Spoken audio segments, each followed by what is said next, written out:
मेरे दिल में आज एक बात आई तो मैंने सोचा शेयर करना तो बनता है और करनी भी चाहिए।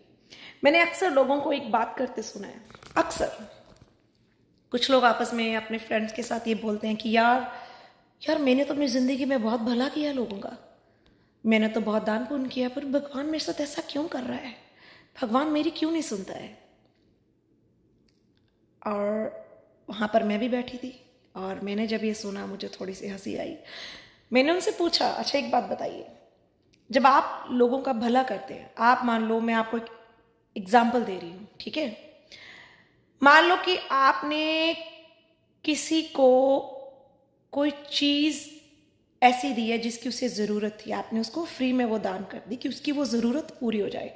पर दान करते समय अगर आपने अपने मन में ये भावना रखी होगी कि अब मैं इसका मुश्किल टाइमर में इसको ये मदद कर रही हूँ और इसके बदले में मैं थोड़ा टाइम वेट करके इससे ये सवाल डालूंगी, इससे ये काम करवाऊंगी या करवाऊंगा, ओके, तो वहां पे जो आपका दान किया होता है ना, जो आपने ऐसी भावना रखी होती है कि मैंने दिल से इसकी मदद की है पर उसके बदले में मैंने कुछ लेना है इससे, वो सारा नीफुल हो जाता है, वो आपके कर्मों में काउंट नहीं होगा। तो जब आप किसी की मदद करते हो ना, मान लो आप किसी भूखे को या कुछ कोई ऐसा, आप किसी को दो वक्त का खाना दे रहे हो, फॉर एग्जाम्पल्स दे रही हूँ, और बदले में आप ये भावना रखते हो भी इसको मैंने खाना खिलाया, इसके बदले में ना मैं इससे ये चीज मंगवा लूंगी या मंगवा लूंगा और मेरे पैसे बच जाएंगे। वो खाना खिलाया भी आपका अच्छे कर्म में काउंट नहीं होगा क्योंकि आपने स्वार्थ रखा है। जिस निस्वार्थ भावना से आप किसी का भला करते हैं और उसके बदले में कुछ अपेक्षा नहीं करते कि मुझे बदले में इससे कुछ नहीं चाहिए, वही कर्मा आपके कर्मों में ऐड होता है, उसका फल मिलता है आपको आगे जाके या आपके बच्चों को। तो हमारी सोसाइटी में क्या चल रहा है भाई, सोसाइटी में आजकल ये चल रहा है कि अगर मैंने किसी का साथ दिया है तो कुछ टाइम बाद मैं इससे ये काम करवा लूंगा। फिर आप बोलते हो भगवान जी मैंने फलाने बंदे का भला किया था, मेरा भला क्यों नहीं हुआ, आपने मेरे साथ, अरे भला किया कहाँ था, आपने तो स्वार्थ के लिए किया था, उसमें आपका स्वार्थ छुपा हुआ था कि उसके बदले में, ये जब आप ये चीज सोचते हैं ना, बदले में, अब एग्जाम्पल दे रही हूँ भगवान की गुल्लक का, जब आप मंदिर जाते हैं, मस्जिद जाते हैं, अपने गिरजाघर या गुरुद्वारा जाते हैं, आप लोग वहां पे पैसे डोनेट करते हैं ना, वो पैसे डोनेट के बाद आप माथा टेकते हैं और कितने उनमें से लोग ऐसे होते हैं, भगवान जी आज मैंने $10 चढ़ाए हैं, बस मैं ना 51 चढ़ाऊंगी, बस मेरा ये काम होना चाहिए, बस मुझे नहीं पता मेरा ये काम होना चाहिए। तो उसमें भी आपका स्वार्थ है, उसमें भी आपका स्वार्थ छिपा हुआ है कि मेरा ये काम करो फिर पैसे दूंगी, या फिर मैं ये करूंगी, या मैं फिर आपके गुरु घर या मंदिर में आके ये सेवा करूंगी। तो जब तक आप लोग इस स्वार्थ को त्याग नहीं ना देंगे, निस्वार्थ भावना से आप जब तक किसी की सेवा नहीं करेंगे, तब तक आपको उस चीज का फल इस जन्म में कभी नहीं मिलेगा। अगर कहते हैं ना, कर नेकी दरिया में डाल, कर नेकी दरिया में डाल, फल की इच्छा मत कर बंदे। भगवान बंदे को बोलता है कि तू नेकियां करी चल, तू अच्छे काम करी चल, अच्छी राह चली चल, पर फल की इच्छा मत करना कि मुझे फल दे भगवान, आज मैंने ये अच्छा काम किया अब मुझे नहीं, आप फल की इच्छा मत रखो, नेकी करके भूल जाओ। एक हाथ से दान किए तो दूसरे हाथ को भी पता ना चले। और मैं सच में कहती हूँ, मेरा जिंदगी का पर्सनल तजुर्बा है, वो सुनता है और वो फल देता है। मैंने अपने जीवन में बहुत लोगों को मोरल सपोर्ट किया है, बहुत, इतने कोई गरीब लोग हैं जिनको मैंने फाइनेंशियली भी सपोर्ट किया था इंडिया में, पर मैंने कभी भी उनका फायदा नहीं उठाया, उनको ये नहीं बोला कि इसके बदले में मेरा ये काम करो, इस किया, आगे निकल गई, पीछे मुड़ के नहीं देखा, और उसका फल मुझे मिला जीवन में। तो मैं और जो मेरी फैमिली है, हम लोगों की एक, मतलब हम लोगों ने एक बात मुट्ठी में बांधी हुई है, मेरी पूरी फैमिली ने, कि जब भी किसी की मदद करनी है उसके बदले में कुछ अपेक्षा नहीं रखनी कि आप मेरे लिए ये करो, नहीं, मदद करो और उस बंदे को जताना भी नहीं है बार बार फोन पे, या वो बंदा आपको कहीं मिलता, हाँ मैंने याद है तेरे लिए वो काम किया था यार, ये एक नीची हरकतें होती हैं, नीच गिरी हुई। मदद किया है, जस्ट कीप क्वाइट, आगे बढ़ो, अपना काम करो। उस बंदे को एहसास मत कराओ कि मैंने तेरी मदद की है। यहाँ भाई तूने मेरे घर से खाना खाया था, तुझे याद है? मैंने अपने घर में तुझे खाना खिलाया था, तुझे याद है? ऐसे लोग बार बार एहसास कराते हैं। और अब मेरी बारी है, मुझे ये चीज़ चाहिए, मेरे लिए ये कर। इसलिए भगवान इस चीज़ का फल आपको जीवन में कभी नहीं देगा, क्योंकि आप स्वार्थी हैं। आप स्वार्थी ढंग से जिंदगी जी रहे हैं। हर चीज़ में मनुष्य स्वार्थ ढूंढता है।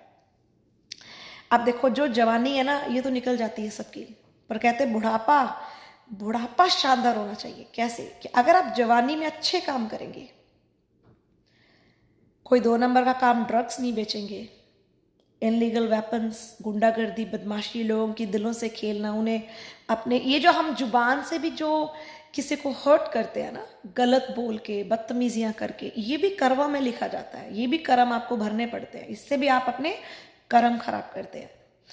तो जितने भी आप जवानी में गंदे काम करते हो, गंदे बिजनेस करते हो, उस बिजनेस का बनाया हुआ जो पैसा होता है, आप उस टाइम तो एक बड़ा घर भी ले सकते हो, महंगी गाड़ियां आपके घर के बाहर होंगी, आपके बच्चे अच्छी एजुकेशन ले रहे होंगे, बड़े बड़े महंगे ब्रांड के कपड़े भी डाल रहे होंगे, तो आपकी पूरी फैमिली को लगेगा कि हमसे सुखी तो इस धरती पे कोई है ही नहीं।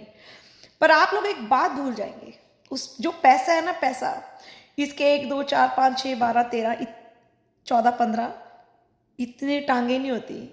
माया की तो लाखों हजारों करोड़ों टांगे होती हैं, और कभी टिकती नहीं है माया।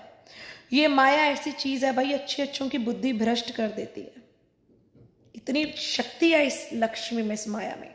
तो उस माया के नशे में इंसान इतना घमंडी, इतना अक्रूर हो जाता है कि उसको समझ में नहीं आती। वो बंदे को इंसान ही नहीं समझता है। और जब धीरे धीरे समय थोड़ा सा आगे बदलता है, करवट लेता है, और वो जो कर्मा का गोल सर्कल होता है ना, वो चक्कर ऐसे चलता चलता चलता आके फिर वहीं एक पॉइंट पे रुक जाता है। जब वो पॉइंट पे रुकता है तो वो फिर रिवर्स चलता है ऐसे। जब वो रिवर्स चलता है ना, तो उसमें आपने जितने गुना पाप गंदे काम किए होते हैं, वो आपका टाइम स्टार्ट हो जाता है, आपको भरना पड़ता है। चाहे वो 55 साल की उम्र हो आपकी, 60 की हो, चाहे वो 70 की हो, उसमें आपको शुरू हो जाएगा भरना। तो सबसे पहले कर्मा करता है क्या, कि आप अपने घर में, परिवार में जिस चीज को सबसे ज्यादा प्यार करते हैं, चाहे आपका बेटा है, बेटी है, चाहे आपके माँ बाप है, चाहे आपकी पत्नी है, चाहे आपके कोई भाई बहन है, कर्मा सबसे पहले उनको तकलीफ देता है। क्यों? क्योंकि जब उनको तकलीफ होगी ना, वो तकलीफ आपसे बर्दाश्त नहीं होगी। आप उस तकलीफ को बर्दाश्त कर ही नहीं पाएंगे। आप बेचैन रहेंगे, आपको रात को नींद नहीं आएगी, सारा दिन आप उसके लिए सोचेंगे। ये सबसे बड़ा पाप है, सबसे बड़ी तकलीफ है उस इंसान को, जिसका दुनिया में, इतिहास में कोई मेडिसिन, कोई दवाई, कोई इलाज ही नहीं है। सो फिर अगर आपके सामने आपका कोई परिवार का एक बच्चे की मौत हो जाए, आपके सामने, जिस बच्चे को आपने बचपन में पाला है, बड़ा किया है, तो माँ बाप के लिए सबसे बड़ा दुख होता है जब वो अपने एक जवान बेटा या बेटी की अर्थी उठाते हैं। वो दुख जीवन भर उनका साथ देता है। जीवन भर के लिए आपको ये दुख रहेगा, और ये दुख कहीं ना कहीं आपकी जान ले लेगा। सोचिए, आपने ऐसे गंदे गंदे काम किए जिंदगी में, ऐसे बुरे काम, और आपके सामने, आपकी आंखों के सामने एक एक करके आपका सारा परिवार चला जाए और आप अकेले रह जाए। इससे बड़ा जो सजा है वो तो कोई जज, कोई कोर्ट, कोई भी आपको दे नहीं सकता है। मैं हमेशा लोगों को बोलती हूँ कि जब आपकी किसी से दुश्मनी होती है ना, ठीक है, कोई आपको गलत बोलता है या मेरे से भी गलत बोलता है, मैं भी सामने से पलट के जवाब देती हूँ, इट्स ओके, पर मैं बाद में रिवेंज नहीं रखती हूँ। मैं कभी बदला भावना से नहीं रखती हूँ कि हाँ मुझे से बदला लेना, ऐसे करना ही नहीं। मैं उस पर छोड़ती हूँ। अगर कोर्ट में भी आपका कोई केस चलता है ना, कोई बंदा जीत जाए और आप हार जाओ, मुझे तब, अगर मेरा भी कोई ऐसा है तो मुझे अफसोस नहीं होता है। उसकी वजह मैं उस पर बहुत भरोसा करती हूँ। उसकी जो अदालत है ना, जो ऊपर वाला सजा देता है, वो दुनिया का कोई कोर्ट, कोई पुलिस वाला कोई सजा वैसी दे ही नहीं सकता है। उसकी मार बड़ी डेंजरस होती है, बड़ी खतरनाक। सो इसलिए भगवान से डरना सीखो, उससे लड़ो मत। आप भगवान से लड़के कभी जीत नहीं पाओगे। उससे डरना सीखो कि आपका सबसे बड़ा जो बाप है, जो पिता है, वो ऊपर बैठा हुआ आपके, और आपको वॉच कर रहा है, वो देख रहा है आप क्या कर रहे हैं।